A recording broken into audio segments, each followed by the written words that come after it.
ರಾಜಧಾನಿ ಬೆಂಗಳೂರಿನಲ್ಲಿ back to back ಅಗ್ನಿ ಅವಘಡಗಳು ಸಂಭವಿಸ್ತಾ ಇದೆ. ಇವತ್ತೂ ಕೂಡ ಅದೇ ರೀತಿಯ ಒಂದು ಅಗ್ನಿ ದುರಂತ ಸಂಭವಿಸಿದೆ. ಟಿಆರ್ ಮಿಲ್ ಬಳಿ ಟೈರ್ ಗೋದಾಮಿಗೆ ಬೆಂಕಿ ತಗುಲಿರುವಂತಹದ್ದು, ಶಾರ್ಟ್ ಸರ್ಕ್ಯೂಟ್ನಿಂದ ಬೆಂಕಿ ತಗುಲಿರುವಂತಹ ಶಂಕೆ ವ್ಯಕ್ತವಾಗ್ತಾ ಇದೆ. ಪ್ರಾಥಮಿಕವಾಗಿ ಮುಗಿಲೆತ್ತರಕ್ಕೆ ಆವರಿಸ್ತಾ ಇರುವಂತಹ ಬೆಂಕಿ ನರ್ತನವನ್ನ ಮಾಡ್ತಾ ಇದೆ. ಕ್ಷಣಕ್ಕೂ ಕೂಡ ಅಗ್ನಿಯ ನರ್ತನ ಜಾಸ್ತಿ ಆಗ್ತಾ ಇದೆ. ಜನರಲ್ಲಿ ಆತಂಕ ಸಹಜವಾಗಿಯೇ ಹೆಚ್ಚಾಗ್ತಾ ಇದೆ. ಸ್ಥಳಕ್ಕೆ 10 ಅಗ್ನಿಶಾಮಕ ವಾಹನಗಳು ದೌಡಾಯಿಸಿದ್ದಾರೆ. ಅಗ್ನಿಶಾಮಕ ವಾಹನದ ಸಿಬ್ಬಂದಿಗಳು ಬೆಂಕಿ ನಂದಿಸುವ ನಿಟ್ಟಿನಲ್ಲಿ ಕೆಲಸವನ್ನ ಮಾಡ್ತಾ ಇದ್ದಾರೆ. ಬೆಂಕಿಯನ್ನು ನಂದಿಸಲಿಕ್ಕೆ ಹರಸಾಹಸ ಪಡಬೇಕಾದಂತಹ ಪರಿಸ್ಥಿತಿ ನಿರ್ಮಾಣವಾಗಿದೆ. ಅಷ್ಟರ ಮಟ್ಟಿಗೆ ಬೆಂಕಿ ಕಾಣಿಸ್ಕೊಂಡಿರುವಂತಹದ್ದು ನೀವು ಕೂಡ ವಿಜುವಲ್ಸ್ ಅನ್ನ ಗಮನಿಸ್ತಾ ಇದ್ದೀರಿ.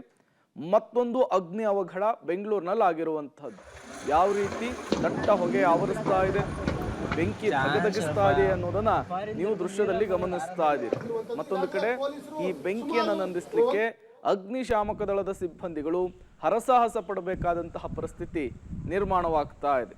ರಣ ಬಿಸಿಲು ಜಾಸ್ತಿ ಆಗ್ತಾ ಇದೆ. ಒಂದು ಕಡೆ ಬೇಸಿಗೆ ಆರಂಭ ಆಗ್ತಾ ಇದ್ದ ಹಾಗೆ ಈ ಅಗ್ನಿ ಅವಘಡಗಳ ಸಂಖ್ಯೆ ಕೂಡ ರಾಜ್ಯದಲ್ಲಿ ಹೆಚ್ಚಾಗ್ತಾ ಇದೆ. ಅದರಲ್ಲೂ ಕೂಡ ಸಿಲಿಕಾನ್ ಸಿಟಿ ಬೆಂಗಳೂರಿನಲ್ಲಿ ಬೆಳ್ಳಂಬೆಳಗ್ಗೆ ಈ ಅಗ್ನಿ ಅವಘಡ ಸಂಭವಿಸಿರುವಂತಹದ್ದು ನೀವು ಕೂಡ ವಿಜುವಲ್ಸ್ ಅನ್ನ ಗಮನಿಸ್ತಾ ಇದ್ದೀರಿ. ಶಾರ್ಟ್ ಸರ್ಕ್ಯೂಟ್ ನಿಂದ ಬೆಂಕಿ ಕಾಣಿಸಿಕೊಂಡಿದೆ. ತದನಂತರ ಇಡೀ ಬಿಲ್ಡಿಂಗ್ ಗೆ ವ್ಯಾಪಿಸಿಕೊಂಡಿರುವಂತಹದ್ದು. ಟಿಆರ್ ಮಿಲ್ ಬಳಿ ಟೈರ್ ಗೋದಾಮಿಗೆ ಬೆಂಕಿ ಕಾಣಿಸಿಕೊಂಡ ಪರಿಣಾಮ ಒಂದು ಕ್ಷಣ ಆತಂಕದ ವಾತಾವರಣ ನಿರ್ಮಾಣವಾಗಿತ್ತು. ನೀವು ಕೂಡ ವಿಜುವಲ್ಸ್ ಅನ್ನ ಗಮನಿಸ್ತಾ ಇದ್ದೀರಿ. ಯಾವ ರೀತಿಯಾಗಿ ದಟ್ಟ ಹೊಗೆ ಆವರಿಸ್ಕೊಳ್ತಾ ಇದೆ, ಬೆಂಕಿ ಹೇಗೆ ಧಗಧಗಿಸ್ತಾ ಇದೆ ಅಂತ ಹೇಳಿ. ಟೈರ್ ಒಳಗಡೆ ಇರೋದ್ರ ಪರಿಣಾಮ ಬೆಂಕಿಯ ವ್ಯಾಪ್ತಿ ಕ್ಷಣದಿಂದ ಕ್ಷಣಕ್ಕೂ ಜಾಸ್ತಿ ಆಗ್ತಾ ಇತ್ತು. ವಿಷಯ ಗೊತ್ತಾಗ್ತಾ ಇದ್ದ ಹಾಗೆ ಅಗ್ನಿಶಾಮಕ ದಳದ ಸಿಬ್ಬಂದಿಗಳು ಸ್ಥಳಕ್ಕೆ ದೌಡಾಯಿಸಿದ್ದಾರೆ. ಪರಿಸ್ಥಿತಿಯನ್ನು ನಿಯಂತ್ರಿಸುವ, ಬೆಂಕಿಯನ್ನು ನಂದಿಸುವಂತಹ ಕೆಲಸಕ್ಕೂ ಕೂಡ ಮುಂದಾಗಿರುವಂತಹದ್ದು. ಬೆಂಗಳೂರಿನಲ್ಲಿ ಮತ್ತೊಂದು ಬೆಂಕಿ ಅವಘಡ ಸಂಭವಿಸುವಂಥದ್ದು. ಬೆಂಗಳೂರಿನ ಚಾಮರಾಜಪೇಟೆಯ ಟಿಆರ್ ಮಿಲ್ ಬಳಿ ಬೆಂಕಿ ಅವಘಡ ಸಂಭವಿಸಿರುವಂಥದ್ದು. ನಾನು ಸದ್ಯ ವಿಜುವಲ್ಸಲ್ಲಿ ನಿಮಗೆ ತೋರಿಸ್ತಾ ಇದ್ದೀನಿ. ಬೆಂಕಿ ಅವಘಡ ಎಷ್ಟರ ಮಟ್ಟಿಗಿದೆ ಅನ್ನುವಂಥದ್ದು, ಬೆಂಕಿಯ ತೀವ್ರತೆ ಹೇಗಿದೆ ಅನ್ನುವಂಥದ್ದನ್ನು ನಾನು ಸಂಪೂರ್ಣವಾಗಿ ವಿವರಿಸುವ ಕೆಲಸವನ್ನು ಮಾಡ್ತಾ ಇದ್ದೀನಿ. ಇಲ್ಲಿ ಬೆಂಗಳೂರಿನ ಚಾಮರಾಜಪೇಟೆಯ ಟಿಆರ್ ಮಿಲ್ ಬಳಿ ಇರುವಂಥ ಒಂದು ದೊಡ್ಡ ಟೈರ್ ಅಂಗಡಿಗೆ ರಾತ್ರಿ ಬೆಳಗಿನ ಜಾವ 5:15 ಸುಮಾರಿಗೆ ಈ ಒಂದು ಬೆಂಕಿ ಅವಘಡ ಸಂಭವಿಸಿದೆ. ಘಟನಾ ಸ್ಥಳಕ್ಕೆ ಸುಮಾರು 5 ರಿಂದ 6 ಅಗ್ನಿಶಾಮಕ ವಾಹನಗಳು ಬಂದು ಬೆಂಕಿಯನ್ನು ನಂದಿಸುವ ಕೆಲಸವನ್ನು ಮಾಡ್ತಿದ್ದಾವೆ. ಆದರೂ ಕೂಡ ಬೆಂಕಿ ಹತೋಟಿಗೆ ತರಲಿಕ್ಕೆ ಸಾಧ್ಯವಾಗ್ತಿಲ್ಲ. ಸುಮಾರು 3/4 ಗಂಟೆಯಿಂದ ಒಂದೇ ಸಮನೆ ಬೆಂಕಿ ಹೊತ್ತುಕೊಂಡಿರುವಂಥದ್ದು. ಜೊತೆಗೆ ಈಗಾಗಲೇ ಅಕ್ಕಪಕ್ಕದವರ ಮನೆಯಲ್ಲಿ ಸಾಕಷ್ಟು ಆತಂಕದ ವಾತಾವರಣ ನಿರ್ಮಾಣವಾಗ್ತಿರುವಂಥದ್ದು. ಪ್ರತಿ ನಿಮಿಷಕ್ಕೂ ಕೂಡ ಬೆಂಕಿಯ ಕೆನ್ನಾಲಿಗೆಗಳು ದೊಡ್ಡ ಮಟ್ಟದಲ್ಲಿ ಹೊತ್ಕೊಳ್ತಾ ಇದೆ. ಈಗಾಗಲೇ ನಾನು ವಿಜುವಲ್ಸ್ಗಳಲ್ಲಿ ತೋರಿಸ್ತಾ ಇದ್ದೀನಿ. ಪ್ರತಿ ಕ್ಷಣಕ್ಕೂ ಕೂಡ ಬೆಂಕಿಯ ಕೆನ್ನಾಲಿಗೆ ಆವರಿಸ್ಕೊಳ್ತಾ ಇದೆ. ದೊಡ್ಡ ಮಟ್ಟದಲ್ಲಿ ಬೆಂಕಿಯನ್ನು ನಂದಿಸಲು ಎಷ್ಟೇ ಪ್ರಯತ್ನ ಪಟ್ಟರೂ ಕೂಡ ಸಾಧ್ಯವಾಗ್ತಿಲ್ಲ. ಗಾಳಿ ಯಾವ ಕಡೆ ಬೀಸ್ತಾ ಇದೆ ಆ ಕಡೆ ಬೆಂಕಿ ಚಾಚ್ಕೊಳ್ತಾ ಇದೆ. ಹಾಗಾಗಿ ಬೆಂಕಿಯನ್ನು ನಂದಿಸುವಲ್ಲಿ ಅಗ್ನಿಶಾಮಕ ದಳದವರು ಸಾಕಷ್ಟು ಹರಸಾಹಸವನ್ನು ಪಡ್ತಿದ್ದಾರೆ. ಸದ್ಯದ ವಿಜುವಲ್ಸನ್ನು ಗಮನಿಸಿದಂಥ ಸಂದರ್ಭದಲ್ಲಿ ಸುಮಾರು 2 ಗಂಟೆಗಳ ಕಾಲ ಇದನ್ನು ನಂದಿಸಿದ್ರೂ ಕೂಡ ಇದು ಹತೋಟಿಗೆ ಬರೋಲಿಕ್ಕೆ ಕಡಿಮೆ ಸಾಧ್ಯ ಅನ್ನುವಂಥ ಮಾಹಿತಿ ಈಗ ಸದ್ಯಕ್ಕೆ ಗೊತ್ತಾಗ್ತಿರುವಂಥದ್ದು. ಹಾಗಾಗಿ ಇಲ್ಲಿಯ ಜನರು ಸಾಕಷ್ಟು ಆತಂಕದಲ್ಲಿ ಕಾಲ ಕಳೆಯುವಂಥ ವ್ಯವಸ್ಥೆ ನಿರ್ಮಾಣವಾಗಿದೆ. ಈಗಾಗಲೇ ಅಗ್ನಿಶಾಮಕ ದಳದವರು ಕಳೆದ 3/4 ಗಂಟೆಯಿಂದ ನಿರಂತರವಾಗಿ ಅದನ್ನು ನಂದಿಸುವ ಕೆಲಸವನ್ನು ಸ್ಥಳೀಯರ ಸಹಾಯದಿಂದ ಮಾಡ್ತಿದ್ದಾರೆ. ಆದರೂ ಕೂಡ ಅದು ಹತೋಟಿಗೆ ಬರಲಿಕ್ಕೆ ಆಗ್ತಾ ಇಲ್ಲ. ಸತತ ಪ್ರಯತ್ನದ ಬಳಿಕ ಸುಮಾರು 2 ಗಂಟೆಗಳ ಕಾಲ ಅದನ್ನು ಹತೋಟಿಗೆ ತರಲಿಕ್ಕೆ ಸಾಧ್ಯವಾಗುತ್ತೆ ಅನ್ನುವಂಥದ್ದು ಸದ್ಯದ ವಿಜುವಲ್ಸನ್ನು ನೋಡಿದಂಥ ಸಂದರ್ಭದಲ್ಲಿ ಗೊತ್ತಾಗ್ತಾ ಹೋಗುತ್ತೆ. ಕ್ಯಾಮ್ರಾ ಪರ್ಸನ್ ಗಣೇಶ್ ಜೊತೆ Nagesh, public TV, Bengaluru. Silicon city ಬೆಂಗಳೂರಿನಲ್ಲಿ ಮತ್ತೊಂದು ಅಗ್ನಿ ದುರಂತ ಸಂಭವಿಸಿದೆ. ಇದರಿಂದ ಫ್ಲೈವುಡ್ ಮತ್ತೆ ಈ ಟೈರ್ ಕಾರ್ಖಾನೆ ಏನಿತ್ತು ಅದು ಸುಟ್ಟು ಭಸ್ಮವಾಗಿರುವಂಥದ್ದು. ಸಿಲಿಕಾನ್ ಸಿಟಿಯಲ್ಲಿ ನಡೆದಂತಹ ಅಗ್ನಿ ದುರಂತ ಇದು. ಚಾಮರಾಜಪೇಟೆ ಬಳಿಯ ಟಿಆರ್ ಮಿಲ್ ಬಳಿ ಈ ಘಟನೆ ನಡೆದಿದೆ. ಟೈರ್ ಗೋದಾಮಿಗೆ ಬೆಂಕಿ ತಗುಲಿರುವಂತಹದ್ದು, ಶಾರ್ಟ್ ಸರ್ಕ್ಯೂಟ್ನಿಂದ ಬೆಂಕಿ ತಗುಲಿರುವಂತಹ ಶಂಕೆ ವ್ಯಕ್ತವಾಗ್ತಾ ಇದೆ. ಮುಗಿಲೆತ್ತರಕ್ಕೆ ಆವರಿಸ್ತಾ ಇದೆ ಬೆಂಕಿ. ಕ್ಷಣಕ್ಕೂ ಕೂಡ ಅಗ್ನಿಯ ನರ್ತನ ಜಾಸ್ತಿ ಆಗ್ತಾ ಇದೆ. ಸಹಜವಾಗಿಯೇ ಸ್ಥಳೀಯರಲ್ಲಿ ಆತಂಕ ಕೂಡ ಮನೆ ಮಾಡಿದೆ. ಸ್ಥಳಕ್ಕೆ 10 ಅಗ್ನಿಶಾಮಕ ವಾಹನಗಳು ದೌಡಾಯಿಸಿರುವಂತಹದ್ದು.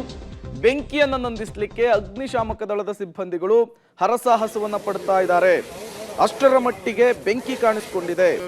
ದಟ್ಟವಾದ ಹೊಗೆ ಆವರಿಸಿದೆ. ಅಕ್ಕಪಕ್ಕದ ಮನೆಗಳಿಗೆ, ಅಲ್ಲಿರುವಂತಹ ಸ್ಥಳೀಯ ನಿವಾಸಿಗಳಿಗೆ ಒಂದು ಕ್ಷಣ ಆತಂಕಕ್ಕೊಳಗಾಗಿದೆ. ಬೆಳಗ್ಗೆ ನಿದ್ದೆಯಿಂದ ಎದ್ದು ನೋಡಿದ್ರೆ ಏರಿಯಾದಲ್ಲಿ ಬೆಂಕಿ ಕಾಣಿಸ್ಕೊಂಡಿದೆ. ಏನಿದು ಬೆಂಕಿ, ಏನಿದು ಹೊಗೆ ಅಂತೇಳಿ ಒಂದು ಕ್ಷಣ ಆತಂಕಕ್ಕೊಳಗಾಗಿದೆ. ನೀವು ಕೂಡ ವಿಜುವಲ್ಸ್ ಅನ್ನ ಗಮನಿಸ್ತಾ ಇದ್ದೀರಿ, ಯಾವ ರೀತಿಯಾಗಿ ಬೆಂಕಿ ಹೊತ್ತಿ ಉರಿತಾ ಇದೆ ಅಂತ ಹೇಳಿ, ಮುಗಿಲೆತ್ತರಕ್ಕೆ ಯಾವ ರೀತಿ ಕಪ್ಪು ಹೊಗೆ ಆವರಿಸಿಕೊಳ್ತಾ ಇದೆ ಅಂತ ಹೇಳಿ ಬೆಳಗ್ಗೆ ಆಗಿರುವಂತಹ ಘಟನೆ. ಟೈರ್ ಮತ್ತು ಪ್ಲೈವುಡ್ ಗೋದಾಮಿದು ಅನ್ನೋದು ಗೊತ್ತಾಗ್ತಾ ಇದೆ. ಅದರಲ್ಲಿ ಶಾರ್ಟ್ ಸರ್ಕ್ಯೂಟ್ನಿಂದ ಬೆಂಕಿ ಕಾಣಿಸ್ಕೊಂಡಿದೆ. ಬೆಂಕಿ ಕ್ಷಣದಿಂದ ಕ್ಷಣಕ್ಕೂ ಕೂಡ ಜಾಸ್ತಿ ಆಗ್ತಾ ಇರುವಂಥದ್ದು. ಇನ್ನು ಬೆಂಕಿ ತಗುಲಿರುವಂತಹ ವಿಚಾರ ಅಗ್ನಿಶಾಮಕ ದಳದ ಸಿಬ್ಬಂದಿಗೆ ಗೊತ್ತಾಗ್ತಾ ಇದ್ದ ಹಾಗೆ ಸ್ಥಳಕ್ಕೆ ದೌಡಾಯಿಸಿದ್ದಾರೆ. 10 ಅಗ್ನಿಶಾಮಕ ದಳದ ವಾಹನಗಳು ಸ್ಥಳಕ್ಕೆ ಬಂದಿರುವಂಥದ್ದು. ಬೆಂಕಿಯನ್ನು ನಂದಿಸಲಿಕ್ಕೆ ಹರಸಾಹಸ ಪಡಬೇಕಾದಂತಹ ಪರಿಸ್ಥಿತಿ ನಿರ್ಮಾಣವಾಗಿದೆ. ಕಾರಣ ಅಷ್ಟು ದೊಡ್ಡ ಮಟ್ಟದಲ್ಲಿ ಬೆಂಕಿ ಕಾಣಿಸಿಕೊಂಡಿರುವಂಥದ್ದು. ಇತ್ತೀಚೆಗೆ ಸಿಲಿಕಾನ್ ಸಿಟಿ ಬೆಂಗಳೂರಿನಲ್ಲಿ ಬ್ಯಾಕ್ ಟು ಬ್ಯಾಕ್ ಈ ರೀತಿಯ ಅಗ್ನಿ ಅವಘಡಗಳ ಸಂಖ್ಯೆ ಜಾಸ್ತಿ ಆಗ್ತಾ ಇದೆ. ಸ್ಥಳೀಯರೆಲ್ಲರೂ ಕೂಡ ಆತಂಕಕ್ಕೊಳಗಾಗಿದ್ರು. ಏನಿದು ಬೆಂಕಿ, ಯಾಕೆ ಕಾಣಿಸ್ಕೊಳ್ತು ಅಂತ ಹೇಳಿ ಈಗ ಅಗ್ನಿಶಾಮಕ ದಳದ ಸಿಬ್ಬಂದಿಗಳು ಬೆಂಕಿಯನ್ನ ನಂದಿಸುವಂತಹ ನಿಟ್ಟಿನಲ್ಲಿ ಕಾರ್ಯಪ್ರವೃತ್ತರಾಗಿದ್ದಾರೆ. ಸಿಲಿಕಾನ್ ಸಿಟಿ ಬೆಂಗಳೂರಿನಲ್ಲಿ ನಡೆದಿರುವಂತಹ ಘಟನೆ ಇದು. ಚಾಮರಾಜಪೇಟೆ ಬಳಿಯ ಟಿಆರ್ ಮಿಲ್ ನಲ್ಲಿ ಈ ಘಟನೆ ನಡೆದಿದೆ. ಕ್ಷಣ ಕ್ಷಣಕ್ಕೂ ಕೂಡ ಬೆಂಕಿಯ ಕೆನ್ನಾಲಿಗೆ ವ್ಯಾಪಿಸಿಕೊಳ್ತಾ ಇದೆ. ಅಕ್ಕಪಕ್ಕದ ಮನೆಗಳಲ್ಲಿ, ಅಂಗಡಿಗಳಲ್ಲಿ ಸಹಜವಾಗಿಯೇ ಆತಂಕ ಮನೆ ಮಾಡಿದೆ.